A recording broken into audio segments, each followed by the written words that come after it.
Southern California. Please give it up for Mark Gonzales. As with most men, it is easier for me to give hugs than to accept them.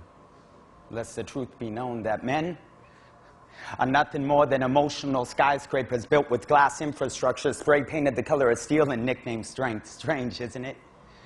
What walking contradictions are we called men?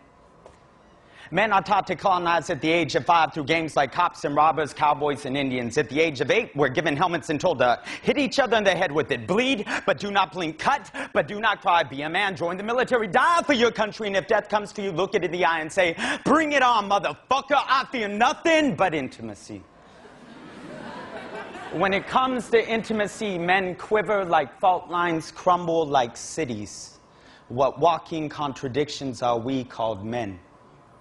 Men sign peace accords while abusing their wives, accept the Nobel Peace Prize while reducing health care, pledge to rid the world of terrorism while simultaneously denying government aid to any country that defends a woman's right to choose. During the 1970s, the U.S. government forcibly sterilized an estimated 50% of the indigenous population of America's Midwest, telling them the process was reversible. Can you say biological terrorism? And in a global war against terror, maybe testosterone is the real terrorist.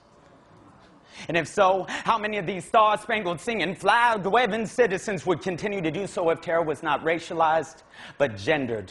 Would the U.S. military turn its guns on itself for its sex crimes throughout Southeast Asia, Africa, and the Americas? Would MTV be firebombed for its objectification, hypersexualization of our women of color bodies? Would we stop looking towards the Muslim world for misogyny, instead turn sights to Madrid, Montreal, New York, Los Angeles?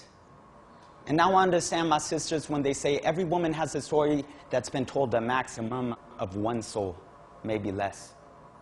And that is why you will never hear me call a woman slut, bitch, or dyke no matter what she does, because I do not blame her.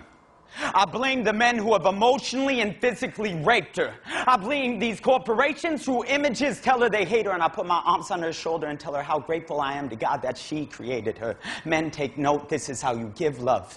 This is how you receive hugs. Press flesh till breasts crumple like emotional origami.